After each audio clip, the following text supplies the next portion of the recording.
Carlos Finney, o apóstolo dos avivamentos, de 1792 a 1875.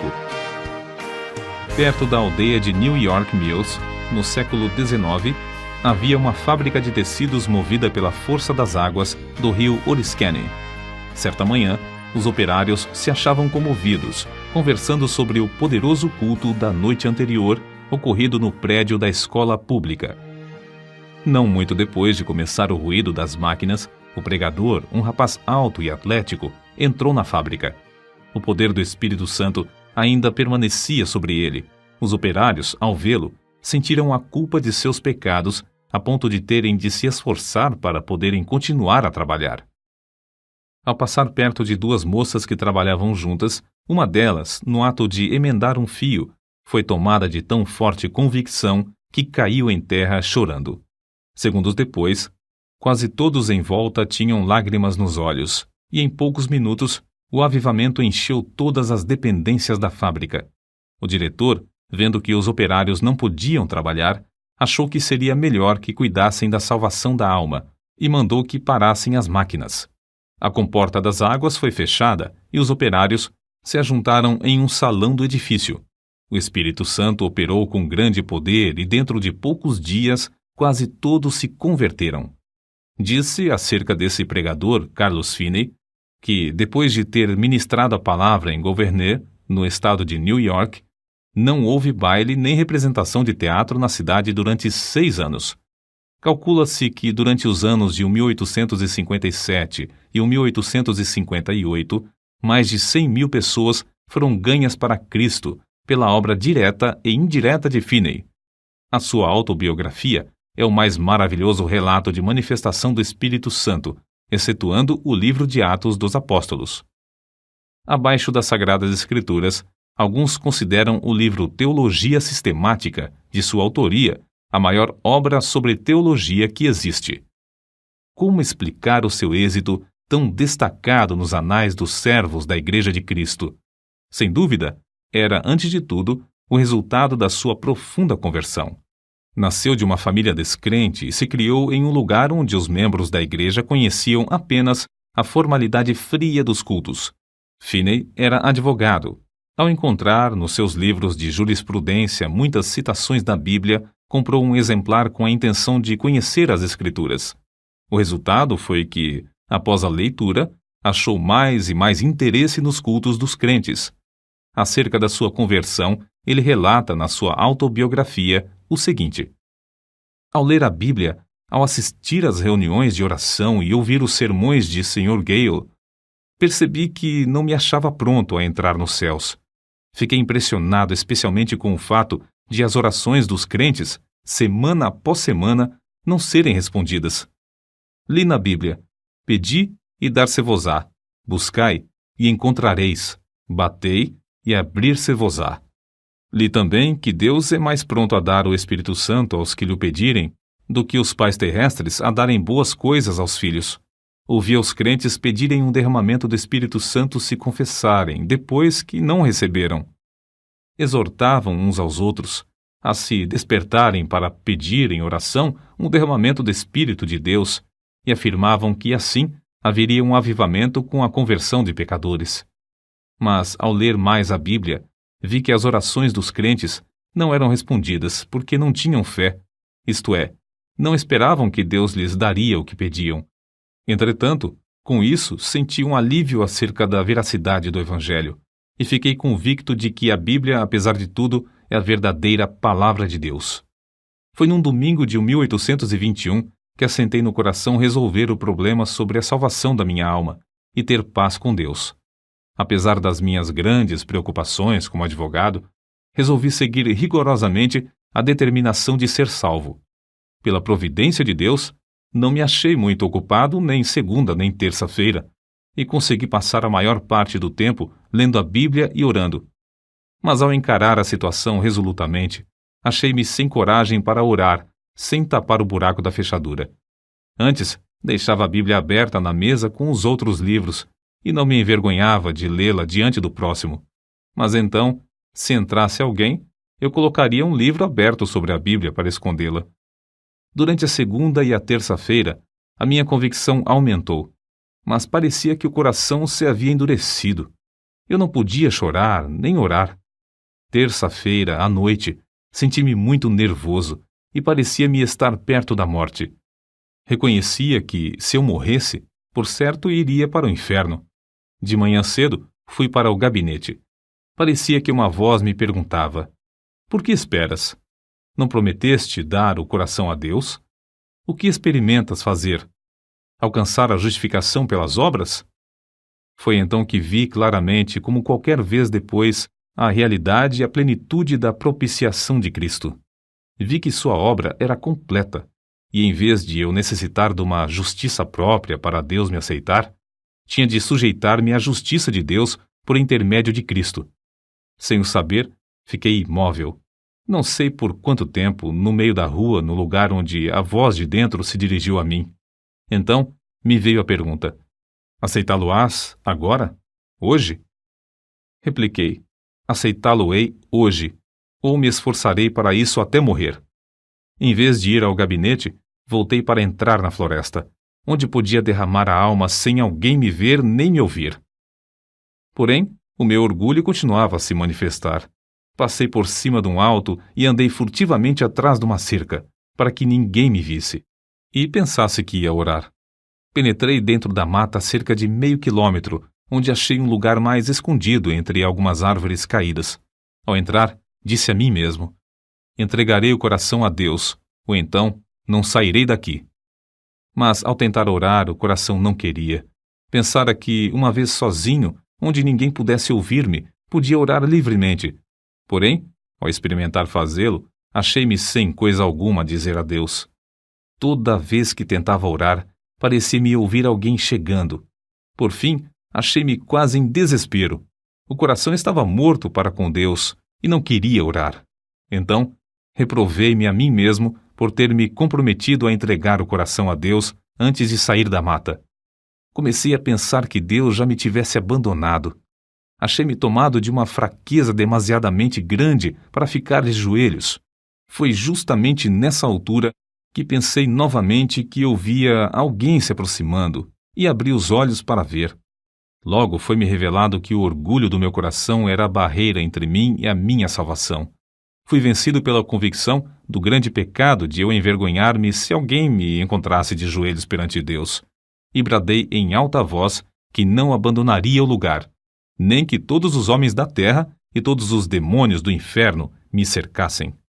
Gritei: ora, um vil pecador como eu, de joelhos perante o grande e santo Deus, confesso-lhe os pecados e me envergonho dele perante o próximo, pecador também, porque me encontro de joelhos para achar paz com o meu Deus ofendido. O pecado parecia-me horrendo, infinito. Fiquei quebrantado até o pó perante o Senhor. Nessa altura, a seguinte passagem me iluminou: então me invocareis, e ireis e orareis a mim, e eu vos ouvirei, e buscar-me-eis e me achareis, quando me buscardes de todo o vosso coração. Continuei a orar e a receber promessas e apropriar-me delas. Não sei por quanto tempo. Orei até que, sem saber como, achei-me voltando para a estrada. Lembro-me de que disse a mim mesmo: se eu me converter, pregarei o Evangelho. Na estrada, voltando para a aldeia, certifiquei-me da preciosa paz e da gloriosa calma na minha mente. Que é isso? Perguntei-me a mim mesmo. Entristecera eu o Espírito Santo até retirar-se de mim? Não sinto mais convicção. Então, lembrei-me de que dissera a Deus que confiaria na sua palavra. A calma de meu espírito era indescritível. Fui almoçar, mas não tinha vontade de comer. Fui ao gabinete, mas meu sócio não voltara do almoço. Comecei a tocar a música de um hino no rabecão, como de costume. Porém, ao começar a cantar as palavras sagradas, o coração parecia derreter-se e só podia chorar. Ao entrar e fechar a porta atrás de mim, parecia-me ter encontrado o Senhor Jesus Cristo face a face. Não me entrou na mente, na ocasião, nem por algum tempo depois, que era apenas uma concepção mental. Ao contrário, parecia-me que eu o encontrara como encontro qualquer pessoa. Ele não disse coisa alguma, mas olhou para mim de tal forma que fiquei quebrantado e prostrado aos seus pés. Isso, para mim, foi, depois, uma experiência extraordinária, porque parecia-me uma realidade, como se ele mesmo ficasse em pé perante mim, e eu me prostrasse aos seus pés, e lhe derramasse a minha alma. Chorei alto e fiz tanta confissão quanto foi possível entre soluços. Parecia-me que lavava os seus pés com as minhas lágrimas. Contudo, sem sentir ter tocado na sua pessoa. Ao virar-me para me sentar, recebi o poderoso batismo com o Espírito Santo. Sem o esperar, sem mesmo saber que havia tal para mim, o Espírito Santo desceu de tal maneira que parecia encher-me corpo e alma. Senti-o como uma onda elétrica que me traspassava repetidamente.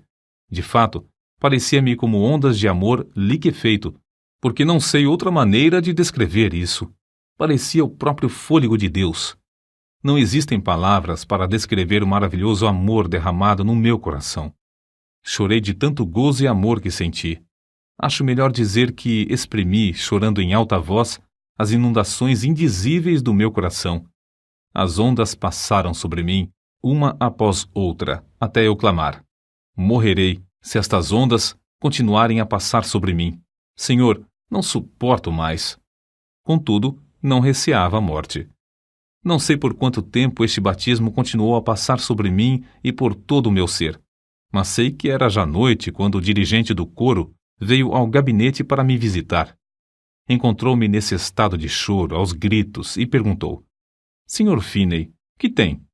Por algum tempo não pude responder-lhe. Então ele perguntou mais: Está sentindo alguma dor? Com dificuldade, respondi: Não, mas sinto-me demasiado feliz para viver. Saiu e, daí a pouco, voltou acompanhado por um dos anciãos da igreja. Esse ancião sempre foi um homem de espírito ponderado e quase nunca ria. Ele, ao entrar, encontrou-me no mesmo estado, mais ou menos como quando o rapaz o foi chamar. Queria saber o que eu sentia e eu comecei a lhe explicar. Mas, em vez de responder-me, foi tomado de um riso espasmódico.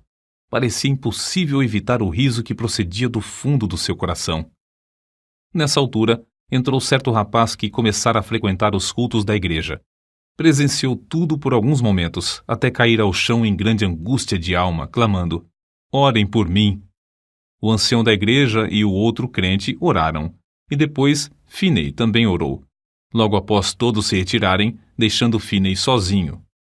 Ao deitar-se para dormir, Finney adormeceu, mas logo acordou por causa do amor que lhe transbordava o coração. Isso aconteceu repetidas vezes durante a noite. Sobre isso, ele escreveu depois: Quando me acordei de manhã, a luz do sol penetrava no quarto. Faltam-me palavras para exprimir os meus sentimentos ao ver a luz do sol. No mesmo instante, o batismo do dia anterior voltou sobre mim. Ajoelhei-me ao lado da cama e chorei pelo gozo que sentia. Passei muito tempo sem poder fazer coisa alguma senão derramar a alma perante Deus. Durante o dia, o povo se ocupava em falar da conversão do advogado. Ao anoitecer, sem qualquer anúncio do culto, ajuntou-se uma multidão no templo. Quando Finney relatou o que Deus fizera na sua alma, muitos foram profundamente tocados. Um sentiu-se tão convicto que voltou a casa sem o chapéu. Certo advogado afirmou: É claro que ele é sincero, mas que enlouqueceu é evidente. Finney falou e orou com grande liberdade. Realizavam-se cultos todas as noites por algum tempo, aos quais assistiam pessoas de todas as classes. Esse grande avivamento espalhou-se para muitos lugares em redor. Finney continuou: Por 8 dias, depois da sua conversão, o meu coração permanecia tão cheio que não sentia desejo de comer nem de dormir. Parecia-me que tinha um manjar para comer que o mundo não conhecia. Não sentia necessidade de alimentar-me nem de dormir. Por fim, cheguei a ver que devia comer como de costume e dormir quanto fosse possível. Grande poder acompanhava a palavra de Deus. Todos os dias, admirava-me ao notar como poucas palavras, dirigidas a uma pessoa, traspassavam-lhe o coração como uma seta. Não demorei muito em ir visitar meu pai. Ele não era salvo, O único membro da família que fizera a profissão de religião era meu irmão mais novo. Meu pai encontrou-me no portão e me perguntou: "Como tem passado, Carlos?" Respondi-lhe: "Bem, meu pai, tanto no corpo como na alma. Meu pai, o senhor já é idoso. Todos os seus filhos estão crescidos e casados, e nunca ouvi alguém orar na sua casa." Ele baixou a cabeça e começou a chorar, dizendo: "É verdade, Carlos. Entre e você mesmo ore." Entramos e oramos. Meus pais ficaram comovidos e, não muito depois, converteram-se. Se a minha mãe tinha qualquer esperança antes, ninguém o sabia. Assim, esse advogado, Carlos G. Finney, perdeu todo o gosto pela sua profissão e se tornou um dos mais famosos pregadores do Evangelho. Acerca de seu método de trabalhar, ele escreveu: "Dei grande ênfase à oração como indispensável, se realmente queríamos um avivamento. Esforçava-me por ensinar a propiciação de Jesus Cristo, sua divindade, sua missão divina, sua vida perfeita, sua morte vicária, sua ressurreição, a necessidade de arrependimento e de fé, a justificação pela fé e outras doutrinas que se tornaram vivas pelo poder do Espírito Santo. Os meios empregados eram simplesmente pregação, cultos de oração, muita oração em secreto, intensivo evangelismo pessoal e cultos para a instrução dos interessados. Eu tinha o costume de passar muito tempo orando. Acho que, às vezes, orava realmente sem cessar. Achei também grande proveito em observar frequentemente dias inteiros de jejum em secreto. Em tais dias, para ficar inteiramente sozinho com Deus, eu entrava na mata ou me fechava dentro do templo. Vê-se no seguinte relato a maneira como Finney e seu companheiro de oração, o irmão Nash, bombardeavam os céus com as suas intercessões. Quase 1 quilômetro distante da residência do Sr. S., morava certo adepto do universalismo. Nos seus preconceitos religiosos, recusava-se a assistir aos cultos. Certa vez, o irmão Nash, que se hospedava comigo na casa do Sr. S., retirou-se para dentro da mata para lutar em oração, sozinho, bem cedo de madrugada, conforme seu costume. A atmosfera era tal nessa ocasião que se ouvia qualquer som de longe. O universalista, ao levantar-se de madrugada, saiu de casa e ouviu a voz de quem orava e, apesar de não compreender muitas das palavras, reconheceu quem orava. E isso traspassou-lhe o coração como uma flecha. Sentiu a realidade da religião como nunca. A flecha permanecia, e ele achou alívio somente crendo em Cristo. Acerca do espírito de oração, Finney afirmou que era coisa comum nesses avivamentos os recém-convertidos se acharem tomados pelo desejo de orar noites inteiras até lhes faltarem as forças físicas. O Espírito Santo constrangia grandemente o coração dos crentes, que sentiam constantemente a responsabilidade pela salvação das almas imortais. A solenidade da mente se manifestava no cuidado com que falavam e se comportavam. Era muito comum encontrar crentes juntos, caídos de joelhos em oração, em vez de ocupados em palestras. Em certo tempo, quando as nuvens de perseguição enegreciam cada vez mais, Finney, como era seu costume, sob tais circunstâncias, sentia-se dirigido a dissipá-las, orando. Em vez de falar pública ou particularmente acerca das acusações, ele orava. Acerca da sua experiência, escreveu: "Eu olhava para Deus com grande anelo, dia após dia, rogando que Ele me mostrasse o plano a seguir e a graça para suportar a borrasca. O Senhor mostrou-me, em uma visão, o que eu tinha de enfrentar. Ele chegou-se tão perto de mim, enquanto eu orava, que a minha carne literalmente estremecia sobre os ossos. Eu tremia da cabeça aos pés, sob o pleno conhecimento da presença de Deus." Acrescentamos mais um exemplo, tirado da sua autobiografia, que mostra a maneira com que o Espírito Santo operava em sua pregação. Ao chegar na hora anunciada para iniciar o culto, achei o prédio da escola repleto, por isso tive de ficar em pé perto da entrada. Cantamos um hino, isto é, o povo pretendia cantar. Entretanto, Eles não tinham o costume de cantar os hinos de Deus e cada um desentoava à sua própria maneira. Não podia conter-me. Lancei-me de joelhos e comecei a orar. O Senhor abriu as janelas dos céus, derramou o espírito de oração e entreguei-me de toda a alma a orar. Não escolheram um texto, mas logo ao levantar-me dos joelhos, eu disse: Levantai-vos, saí deste lugar, porque o Senhor há de destruir a cidade. Acrescentei que havia 2 homens, um se chamava Abraão e outro Ló. Contei-lhes como Ló se mudara para Sodoma. O lugar era excessivamente corrupto. Deus resolveu destruir a cidade e Abraão orou por Sodoma. Mas os anjos acharam somente um justo lá. Era Ló. Os anjos disseram: Tens alguém mais aqui? Teu genro e teus filhos e tuas filhas e todos quantos tens nessa cidade, tira-os fora deste lugar, porque nós vamos destruir este lugar, porque o seu clamor tem engrossado diante da face do Senhor, e o Senhor nos enviou a destruí-lo. Ao relatar estas coisas, os ouvintes se mostraram irados a ponto de me açoitarem. Nessa altura, deixei de pregar e lhes expliquei que compreendera que nunca se realizara culto ali e que eu tinha o direito de, assim, considerá-los corruptos. Salientei isso com mais e mais ênfase e com o coração cheio de amor, até não poder mais conter-me. Depois de eu assim falar, cerca de 15 minutos, parecia ter vindo sobre os ouvintes uma tremenda solenidade, os quais começaram a cair ao chão, clamando e pedindo misericórdia. Se eu tivesse tido uma espada em cada mão, não os poderia derrubar tão depressa como caíram. De fato, 2 minutos depois de os ouvintes sentirem o choque do espírito vir sobre eles, quase todos estavam ou caídos de joelhos ou prostrados ao chão. Todos os que podiam falar de qualquer maneira oravam por si mesmos. Tive de deixar de pregar porque os ouvintes não prestavam mais atenção. Vi o ancião que me convidara para pregar sentado no meio do salão, olhando em redor, estupefato.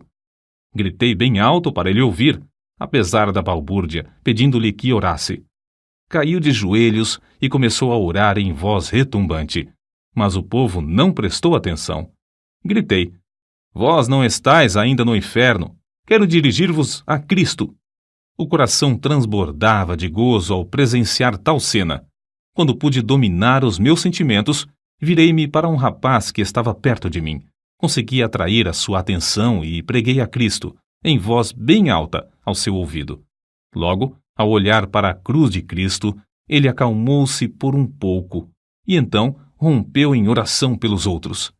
Depois, fiz o mesmo com um outro, depois com mais outro e continuei assim, tratando com eles até a hora do culto da noite, na aldeia.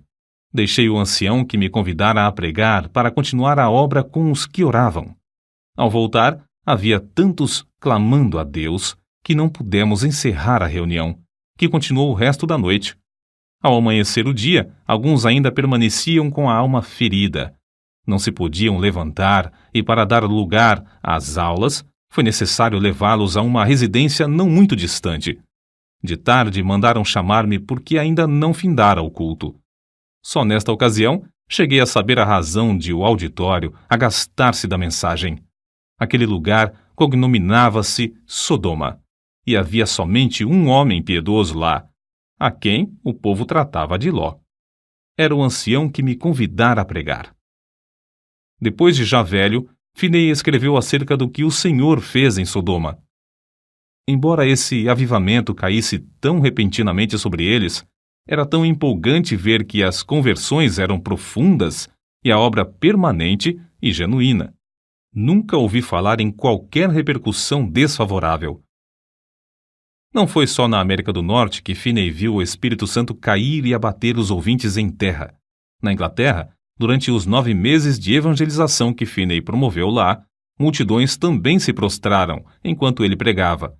Em certa ocasião, mais de 2.000 de uma vez. Alguns pregadores confiam na instrução e ignoram a obra do Espírito Santo. Outros, com razão, rejeitam tal ministério infrutífero e sem graça.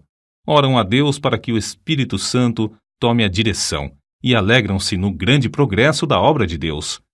Mas ainda outros, como Finney, Dedicam-se a buscar o poder do Espírito Santo sem desprezar a arma de instrução e veem resultados incrivelmente mais vastos. Durante os anos de 1851 a 1866, Finney foi diretor do Oberlin College e ensinou a um total de 20.000 estudantes. Dava mais ênfase ao coração puro e ao batismo no Espírito Santo do que à preparação do intelecto.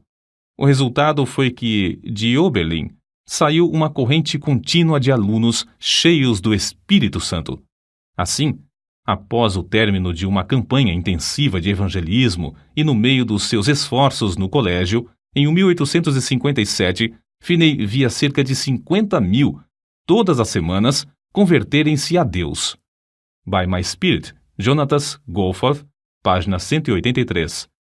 Os diários de New York, às vezes, quase não publicavam outras notícias senão do avivamento. Suas lições aos crentes sobre avivamento foram publicadas primeiro em um jornal e depois em um livro de 445 páginas que se intitulava Discursos sobre Avivamentos. As primeiras 2 edições, de 12.000 exemplares, foram vendidas logo ao saírem do prelo. Outras edições foram impressas em vários idiomas. Uma só editora em Londres publicou 80.000. Entre suas outras obras de circulação mundial, contam-se as seguintes: sua autobiografia, Discursos aos Crentes e Teologia Sistemática. Os convertidos nos cultos de Finney eram pela graça constrangidos a andar de casa em casa para ganhar almas. Ele mesmo se esforçava para preparar o maior número de obreiros em Oberlin College, mas o desejo que ardia sempre em tudo era o de transmitir a todos o espírito de oração. Pregadores como Abel Carey e Father Nash viajavam com ele e, enquanto ministrava a palavra, eles continuavam prostrados em oração. Vejamos isso nas palavras de Finney. Se eu não tivesse o espírito de oração, não alcançaria coisa alguma.